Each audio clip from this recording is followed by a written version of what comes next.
Welcome. Hello, everybody. My name is Terry McClendon.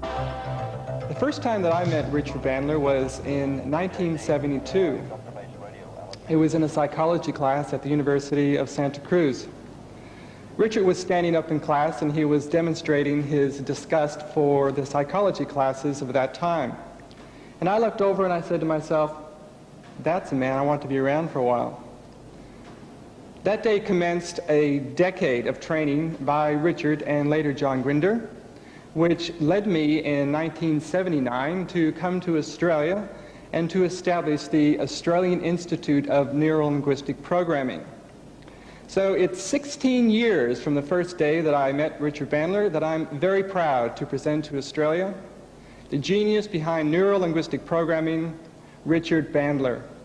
Well, hello Australia. This is my first visit to Australia, and it's nothing personal, it's just far away.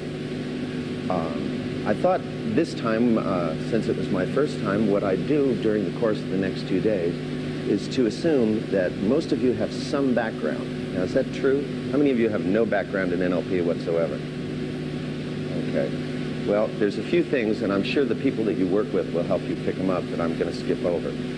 See, in 1972 and 1973 and 1974, we were hanging around with people, psychologists, and there's a problem in America. If they educate people to a certain degree, they discovered there's an inverse relationship between their ability to be effective at what they do and the years of education that they have.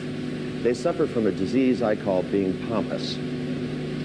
And if you give somebody too many credentials and they get into this, they start, for example, in the field of psychology, deciding that they're into objective observation. Now, one of the things that did what it's a phrase we use in America called blowing them out of the water, was to point out that these people who were so much into observation were missing something that was even larger than the nose on their face, which was that when people stopped and thought in pictures or words or in feelings, they made totally outrageous movements with their eyes that were noticeable. They did things like go, let's see. Now, these observing psychologists failed to notice this. In fact, part of the reason was because at that time in the field of psychology and psychiatry itself, they thought that if you heard voices in your head, you were crazy. So a client would walk into them and report that they were talking to themselves, and the psychiatrist would stop and say to himself inside his head, this guy is nuts. Now, as I began to notice that as an information scientist, because my background is not in psychology, it was that there was something going on here which I refer to as high comedy, which is that there was an entire field which in the United States at that time, and I don't know how it runs here, was afraid to know what it is that they knew. There was a movement called the Human Potential Movement. They called it that because it hadn't really gotten started yet. And it's just an opinion, of course. And inside that movement, there was a number of geniuses. There were people like Milton Erickson and Virginia Satir and Fritz Perls, who were very, very dynamic individuals who seemed to have more success. Now, there were actually some unknown people that I studied that had fantastic success rates with people. And I didn't just study the people in the field of psychology. In fact, I studied people like Ben Feldman, who was the world's most effective salesman. The guy sold $6 million worth of insurance, personal insurance, per year on a face-to-face basis. You got to, number one, be a fast talker to do that. And number two, you got to get up real early and stay up real late. He seemed to have a knack to be able to do things with communication that others couldn't do. So I kind of set out to find out what is the difference between the theory that's being taught. Because, see, I'm not a theoretician, I'm a modeler. And modelers they're the same kind of people that make cookbooks. They don't want to know why it's a chocolate cake. They just want to be able to make it so that other people can make one. And they're not really interested in, the theory of chemical bonding. Psychologists seem to be, and communication experts, you guys know what an expert is. An X is a has-been, and a spurt is a drip under pressure. Seem to be really tied up in being able to come up with theoretical descriptions of why people were broken. When I founded the field of NLP, primarily I did it because I did not agree that people were broken. that people had the problems they did because something went wrong at the age of 5, and that people got stuck in some part of their analytic development.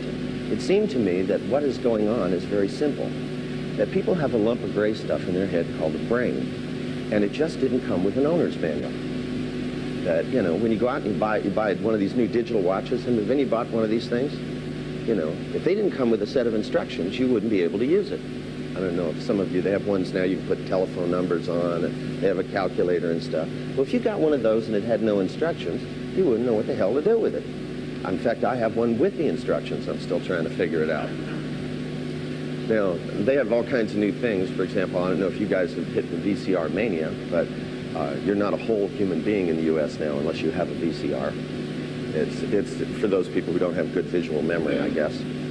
But even these things now have remote controls and all kinds of gadgets, and they come with instructions. But I don't know how many of you have had children. They don't simply come with instructions. Not only that, your own brain didn't come with instructions. So what I set out to do was to find out how it is that the brain is capable of learning things that, number one, create excellence. And this is really where my emphasis has been, is not to really dwell on problems, because I figure most of the problems that people have, they have because they're not having a wonderful time.